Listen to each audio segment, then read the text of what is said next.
Okay, so welcome back to the deep dive. We're all about taking, a big pile of information and pulling out the really useful stuff for you. Absolutely. We figure you're probably busy, you want to get right to the point. Yeah. And today, we're diving into a really interesting one. Peter Walsh's It's All Too Much workbook. Now, I'm guessing a lot of you listening are already pretty on top of things, You like being organized. Right. But what we're going to do today isn't really about the basic stuff. We're going to dig into Walsh's approach and see if there are any little nuggets, any sort of like surprising angles we might have missed, even if we think we're experts. Yeah, exactly. And this is a workbook, right? So it's meant for actually doing stuff, taking action. So even if Yeah. the ideas seem familiar, when you actually put them into practice, well, you might be surprised by what you discover. Totally. That's what we're all about here, finding those aha moments. Absolutely. Okay, so let's just dive in. What's the big idea? What's the main thing that Walsh wants us to understand from the get-go?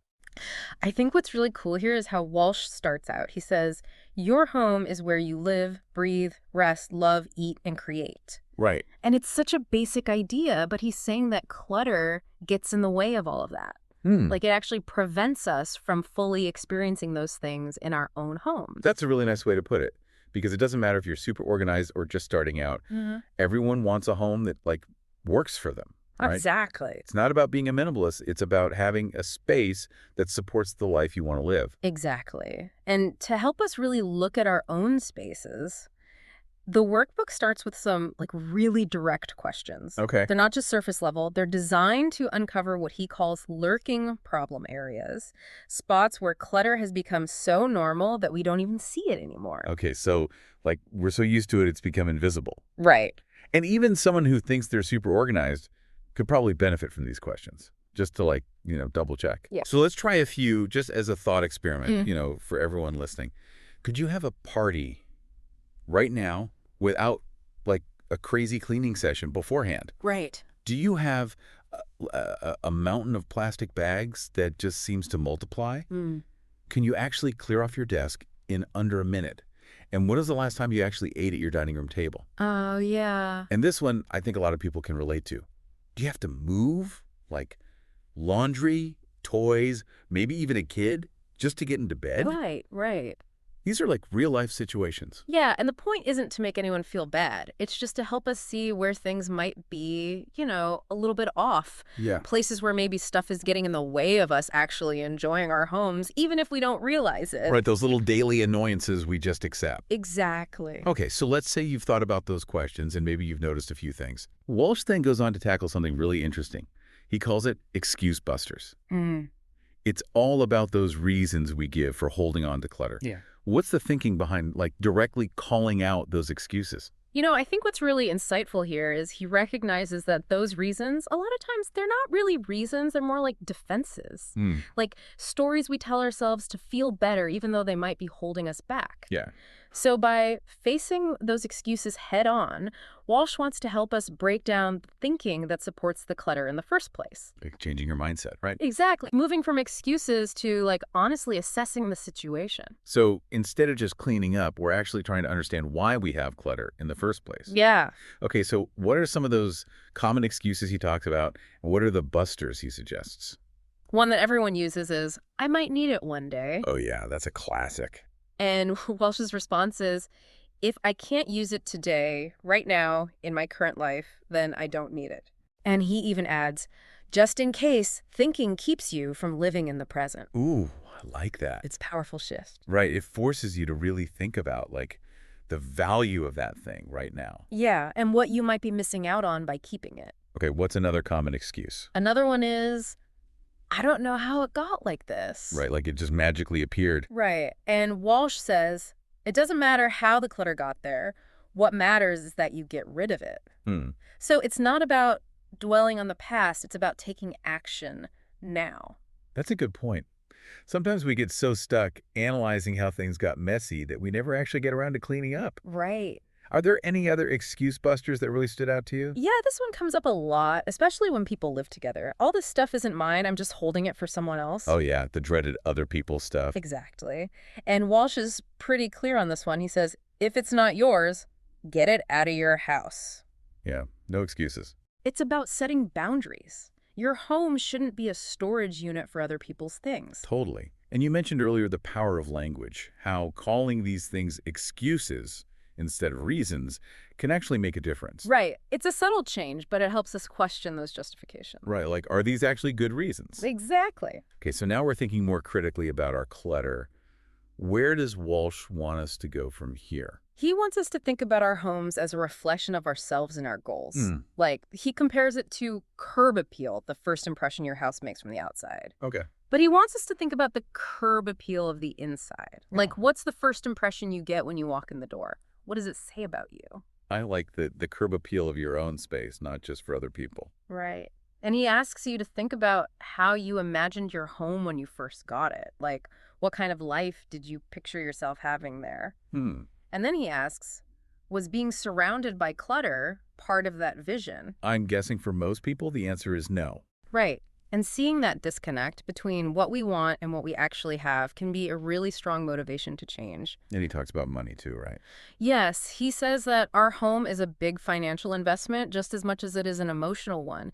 And spending money on things we don't need while ignoring important home repairs is like doing a disservice to ourselves and our families. Like, you have a closet full of clothes you never wear but a leaky roof. That doesn't make sense. No, it doesn't. It's a good point about thinking about where our money is going and how does the state of our home affect other parts of our lives, like our work, relationships, things like that. Walsh wants us to see the big picture, he asks. Does your home help you be productive at work? Does it create a space for good family time? Can you have friends over without being embarrassed?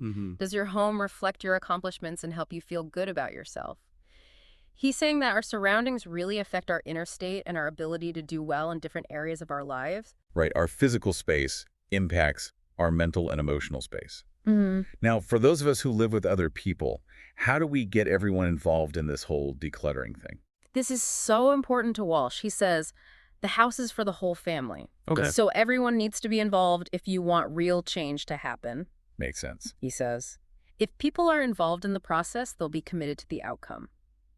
It becomes a family project, not just one person's mission.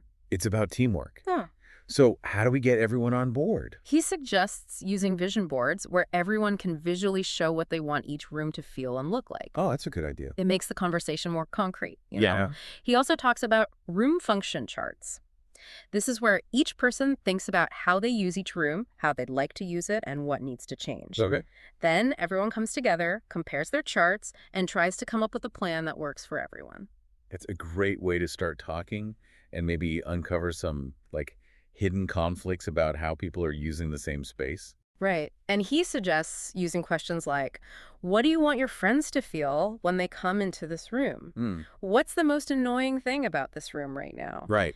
And importantly, what are you personally willing to change to make this room better? I like that last one.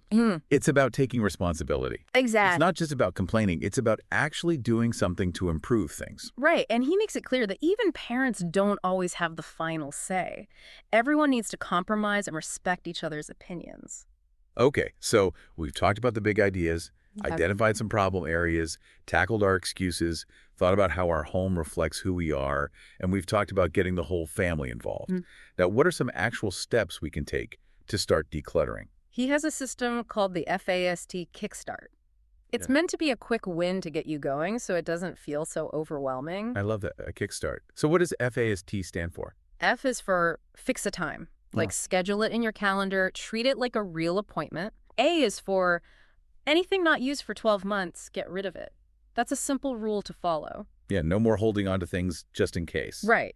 S is for someone else's stuff, give it back or toss it. Yeah. And T is for trash, gone forever. Get rid of the obvious stuff first. That's a great starting point. The 12-month rule is a good one. It's easy to apply. Yeah. Now, Walsh also talks about decluttering specific rooms.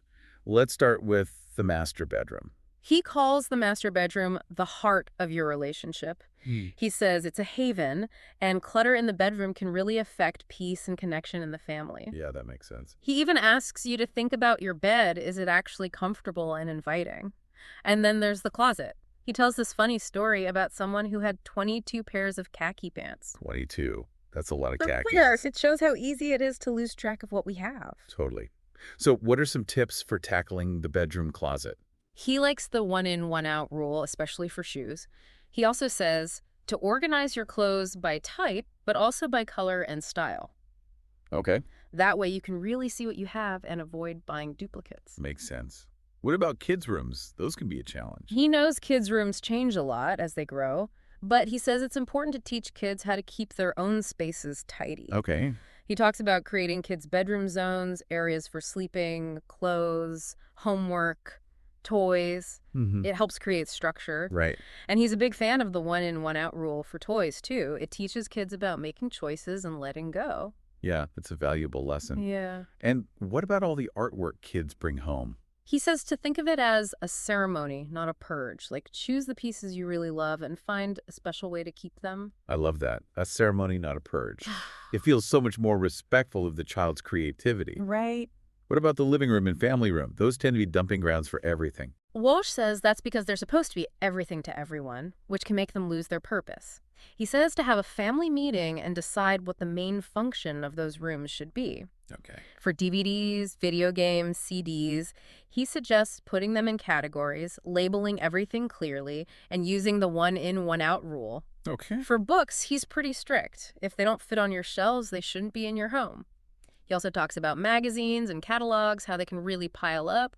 He says to try to reduce subscriptions and find a system for managing what you do get. Right. Those can get out of control. And he makes a distinction between a collection and just stuff. Oh, that's important. What's the difference?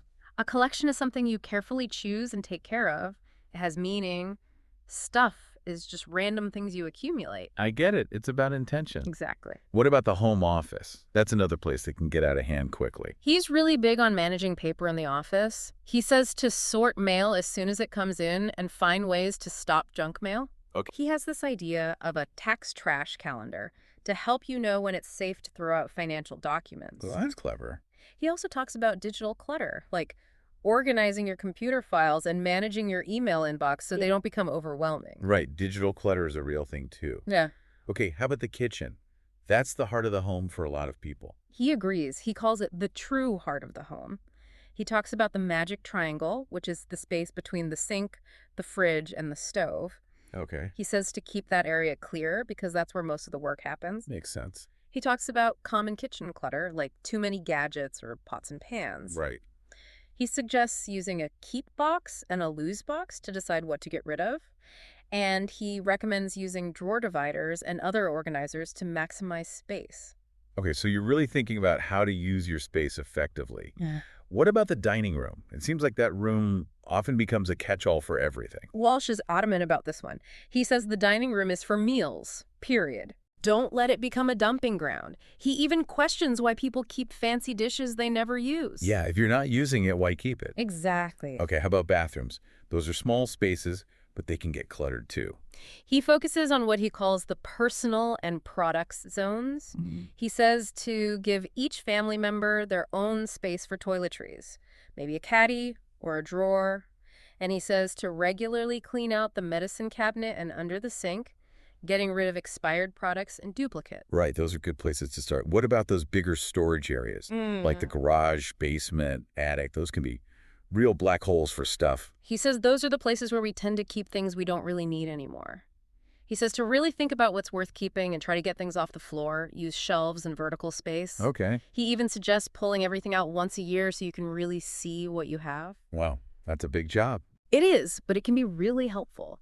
And he says to create zones in the garage, like for gardening, tools, sports equipment, and to label everything clearly.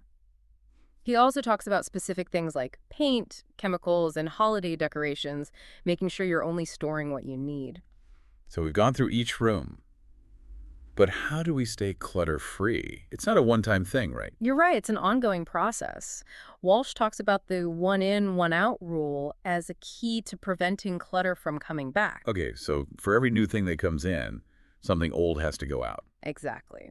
He also suggests having a charity bag where you can put things you want to donate. And he reminds us that clutter costs money not just in wasted space, but maybe even in storage unit fees. Oh, yeah, that's a good point. He also has a quick trick called the trash bag tango. Trash bag tango, what's that? You grab a trash bag and just walk around your house, filling it up with things you can get rid of. Oh, I like that. It's like a quick declutter session. Right. And he emphasizes having regular routines, like a monthly or yearly clean out, to stay on top of things. So it's about building habits, not just doing a big cleanup once in a while. Now, what about when we're shopping?